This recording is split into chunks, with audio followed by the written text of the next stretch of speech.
All right, we are in week 5. So hopefully everybody had great tests. You got your zones plugged in, and now you know exactly how to follow everything.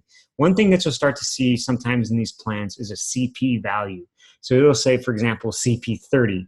I like to substitute the letters CP for the term the best that you can do for. So CP would stand for the best that you can do for, and then the number would be the minutes. So CP 30 would mean the best I could do or the best you could do for 30 minutes.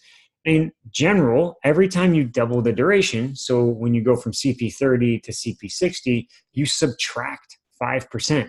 So when you go from CP 60 to CP 90, you are going CP 30 to 60 is a absolute double, and then CP 30 to 60 to 90 would be like 7.5% because you're not doubling it twice. You're going 1.5, if that makes sense. And then the other thing works the backwards too. So CP 12, you'll see a lot. I usually add about 5%. So working backwards is addition, working for longer is subtraction, and that's a great rule of thumb. So if you see those in the workouts, that's what those mean. Another thing that you'll start to see for the next few weeks is we are really going to start to incorporate hills.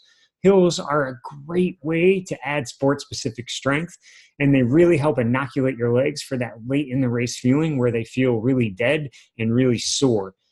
Obviously, speed is something that we want, and that, in my opinion, especially from long course, does come from some speed training, but it also comes from strength. And so if you think back to, or if you can imagine, if you've never done it, a race where you're late in the race and you're super tired, your mile time or your 5-minute effort probably isn't going to be the definition of success. It's going to be how strong are you to keep going. And running with hills is something that you can absolutely do to help that. Same thing with cycling. And if you live where it's flat, I can tell you from living in Chicago, we had some rollers, but a lot of times we use the wind. So if you run into the wind or cycle into the wind, it can make a huge difference, especially the types of gears you use. Or you obviously have the alternative of riding or running inside as well.